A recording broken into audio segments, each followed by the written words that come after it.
Henry McDaniel's encounter. It was the night of April 25th, 1973. A storm had rolled through earlier that day, one of those thick, humid spring storms we get down here in Enfield, Illinois. The kind that makes the air buzz. By evening, the clouds had broken up, leaving behind a strange stillness in the night air, too quiet, almost like the town was holding its breath. My wife and I had just gotten home, around 9:30 p.m. We'd left the kids, Lil and Henry Jr., at the house while we were in town. Soon as I walked in, both of them were shaken, wide-eyed. Lil said she heard something scratching at the front door, and Henry Jr. said he was trying to get in. I asked what it was, and they just said, "We don't know. It wasn't a dog." Now I've lived here a long time, seen bobcats, coyotes, even the occasional drunk trying to get into the wrong house. But there was something in their voices that stopped me. They were scared, not faking, not exaggerating. Something had rattled them. So I did what any father would do. I grabbed my caliber .22 pistol, stepped over to the front door, and opened it slow. I was expecting a raccoon, maybe a drunk teenager messing around. But what I saw when I pulled that door open, I'll never forget. It was standing just off the porch, maybe 12 feet away.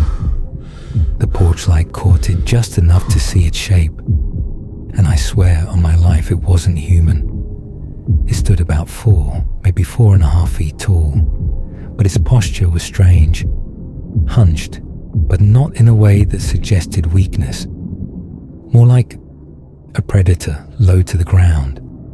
Its skin was grey, wrinkled, kind of rubbery looking, like elephant hide soaked in ash, and the eyes, those awful glowing red eyes, were the first thing I locked onto. They looked like reflectors on a bike, except alive, watching me, blinking.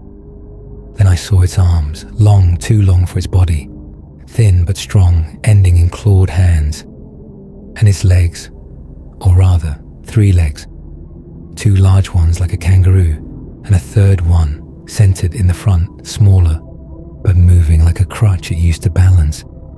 It didn't growl, it didn't hiss, it just stood there, blinking those horrible eyes, completely still, as if deciding what to do.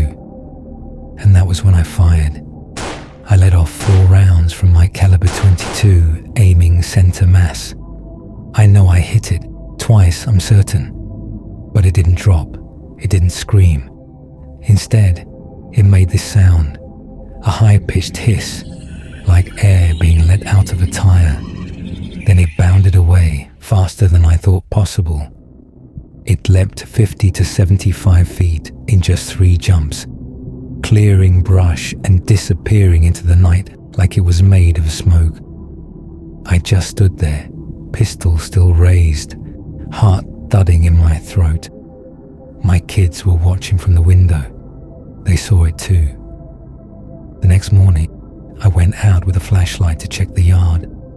Sure enough, there were tracks, deep, weirdly shaped footprints pressed into the soft ground. They weren't from any animal I've ever seen. 3 toes per foot, with long, almost finger-like impressions, about 4 inches wide. The stride was long, unnaturally long, like whatever it was didn't walk the way people do. I called the police. They came out, took pictures, measured the tracks, but they didn't know what to make of it either. One officer muttered something about maybe it being a wild ape or escaped animal, but they looked just as spooked as I was. Greg Garrett's backyard encounter, Enfield, Illinois, April 25th, 1973, just before sunset.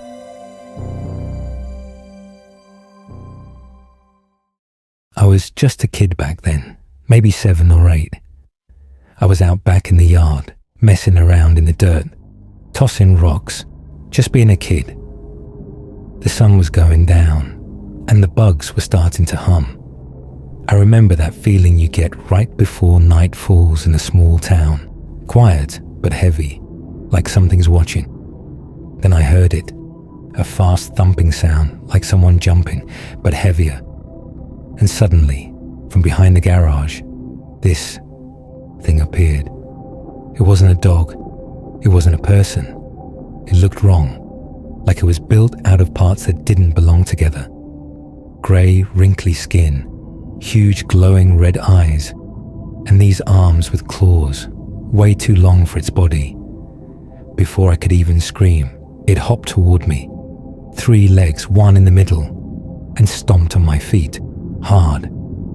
I fell backward, scraped my elbow, and just laid there frozen. The thing didn't growl. It didn't make a sound. It just looked at me, tilted its head, and then hopped away like a giant, evil grasshopper.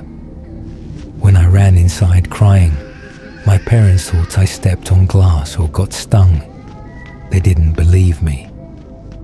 But then Mr. McDaniel came over later and said something had come to his door too.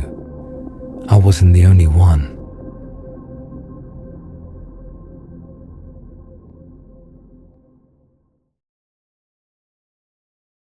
Henry's second encounter, May 6, 1973, around 3 a.m.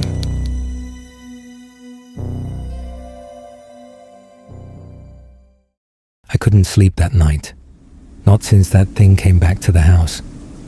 I was sitting by the front window, lights off, watching the tree line out past the backyard. There's a railroad track that runs behind the property, about 100 yards out. It's usually quiet that time of night, but this time, the stillness felt different. Then, I saw it.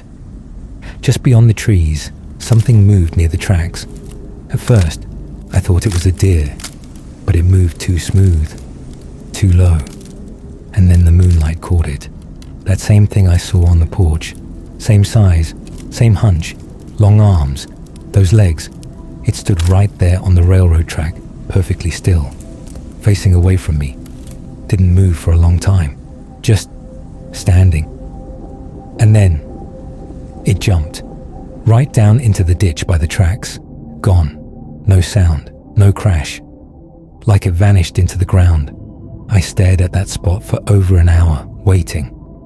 But it never came back up. I never reported that one. People were already laughing about what happened before. But I know what I saw. That thing used the railroad like a path, maybe even a way in and out. I haven't seen it since. But when I hear a train whistle late at night, I still check the window, just in case.